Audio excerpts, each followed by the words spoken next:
Lesson 6.3, Elimination. Our essential question is, how do you determine what to eliminate in a system of equations?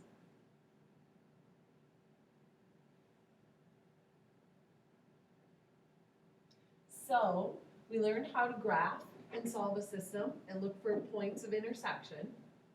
We learned how to do substitution, where you replace one variable with something that's equal in value. And now we're going to work on elimination in the next few sections. Elimination happens to be my personal favorite, my favorite method to use for solving a system. It might be your favorite, might not. Remember, our goal is, by the end of this chapter, you will have 3 different choices for solving every system of equations. So whichever one you're the best at, whichever one you prefer, would be the one that we recommend you use when you take your standardized tests. Okay, you've seen this before quite a few times. So, number of solutions. Some systems have one solution. Those happen to be intersecting lines, which means they have different slopes. And when you look at a graph, they cross. Some systems have no solution, which happens when the lines are parallel. That means that they have the same slope, but a different y-intercept. And on a graph, they never cross. And then the last type had infinitely many solutions because the lines ended up being identical, same slope, same intercept, same everything. And on a graph, when they're identical, it looks like there's actually only one line graphed. Okay, use elimination to solve the system of equations. You may notice that this system has 2 equations that are written in standard form. When your equations are written in standard form, I always prefer elimination. I do not like to rewrite both of them into slope-intercept form to graph, and especially not when you have a big number like 32. I don't like graphing with really large numbers. I also would not want to use substitution because I don't have a variable all by itself. You don't see just an x equals or y equals. We could certainly rewrite it so that one of them was solved for x or y, but that again is going to be a lot of work, and working with maybe a big number like 32, not my favorite method. What elimination means is that you can add together your system and eliminate a variable. So I'm going to say that again. You can add together the 2 equations in your system, and the goal is to eliminate one of the variables. So in this system, if I add together 4x plus 3x, I get 7x. If I add together positive 6y and negative 6y, they cancel out. So they are gone. And then if I add together 32 and 3, I get 35. So my equation is only one step now. If I divide both sides by 7, I've already got half of my solution, x equals 5. So, for my ordered pair, x equals 5. Now, that might look pretty simple to you. It's actually more work to find the second coordinate, so the y-coordinate in this case. It's actually more work to find the y-coordinate than the x-coordinate. So I'm going to take my value x equals 5, and you can go back to either one of these equations and substitute it to figure out what y is. I'm using the top one because it doesn't have any negatives.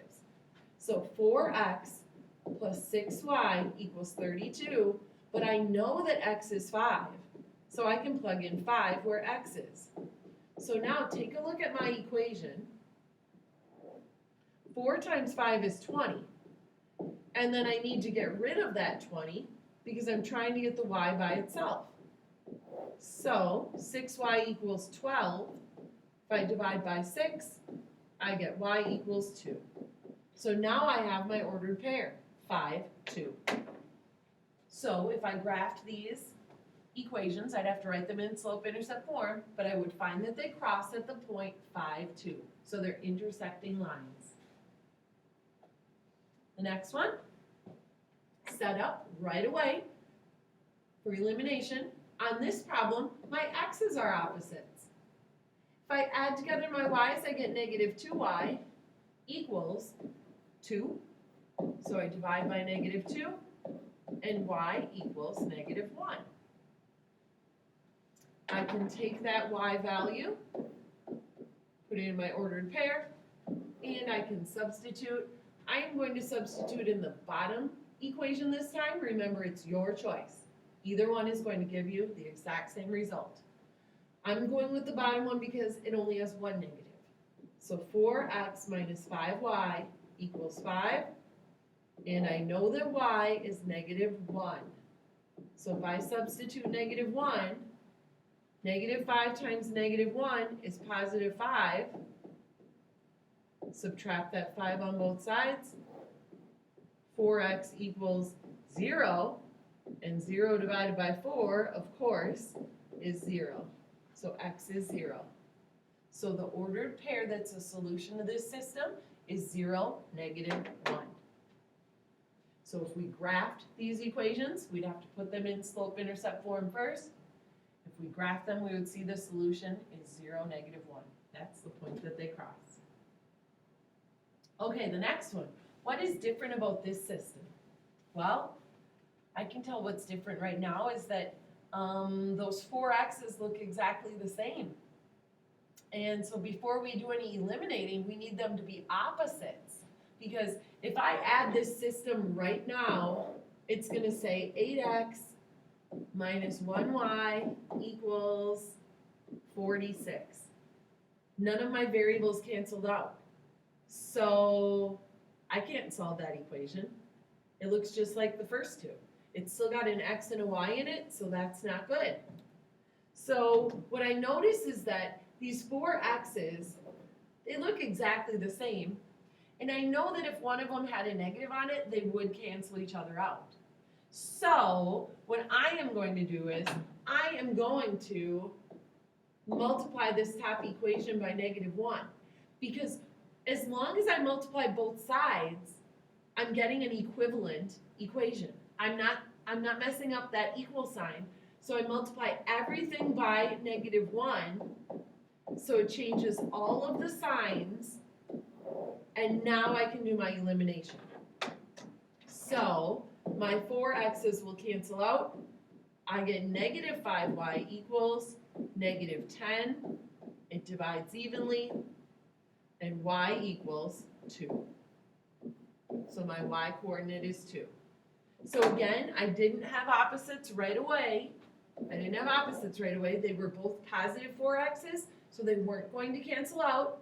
I multiplied by negative 1 on both sides of the equation, so the whole thing got multiplied by negative 1, and that would be equivalent, so that's okay.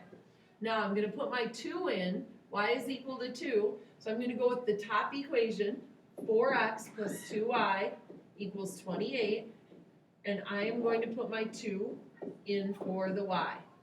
So now it's 2 times 2, which is 4. So 4x plus 4 equals 28. Finish solving these 2 steps. 4x equals 24, and then if I divide by 4, x equals 6. So my ordered pair is 6, 2.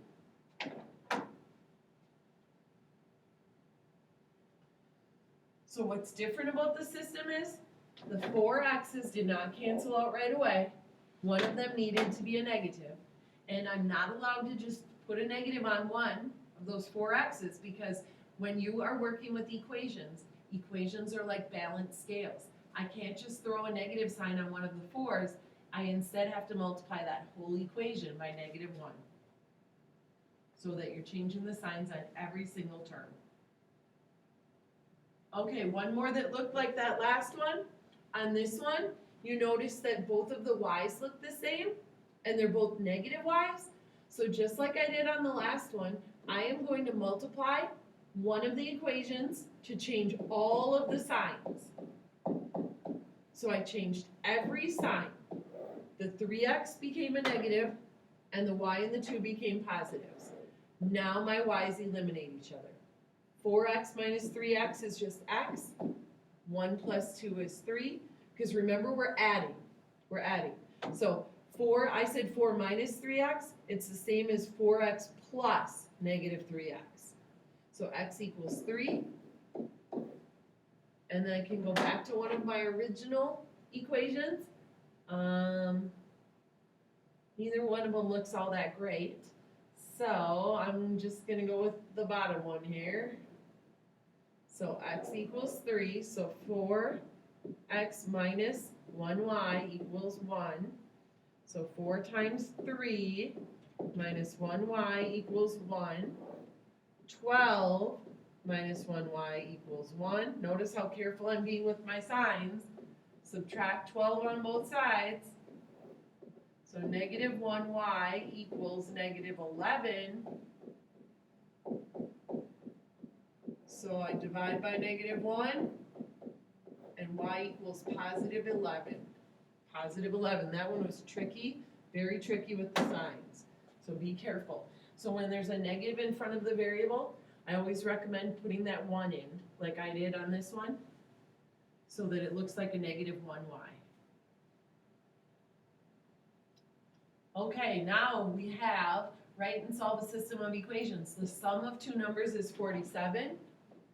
Sum means addition. The difference is 13. Difference means subtraction. Find the numbers. Now you notice that it says two numbers. What have we been using to represent those two numbers that we don't know? Those two numbers that we're looking for? Well, we've been using x and y. So, the sum of x and y is 47. That means x plus y is 47. The difference of those numbers is 13. So difference is subtraction. So here's what my system looks like. So the sum means adding them together, the x and y. The difference means subtracting them.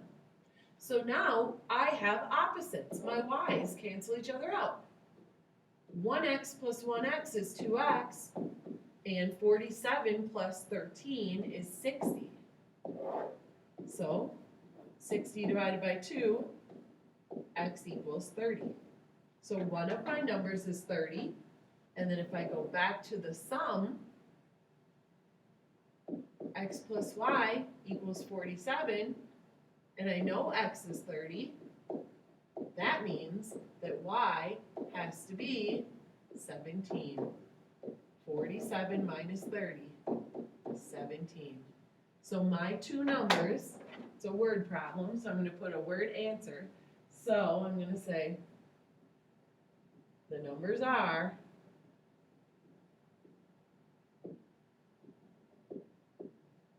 30 and 17.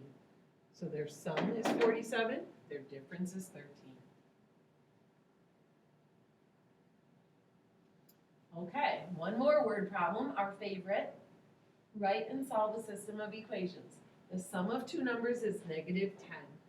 So sum is addition. Two numbers, that's our x and y.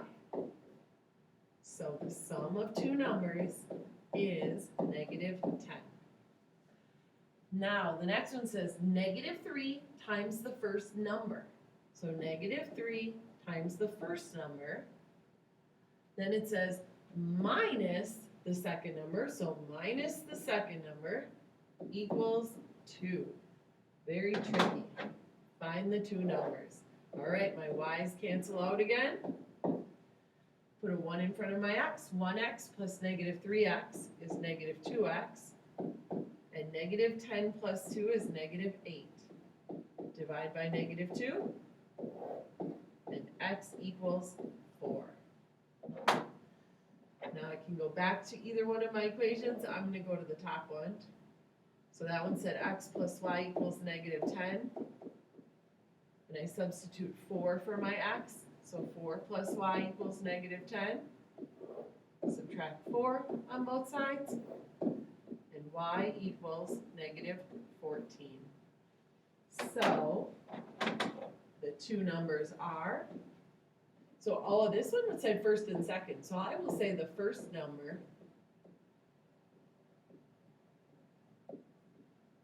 is, and that was x, 4.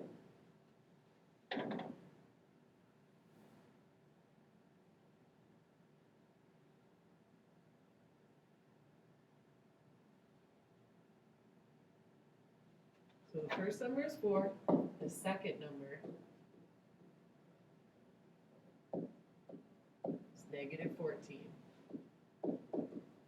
Sometimes it doesn't matter about the order, so on this one, because they specified first number and second number, I'll just stick with that.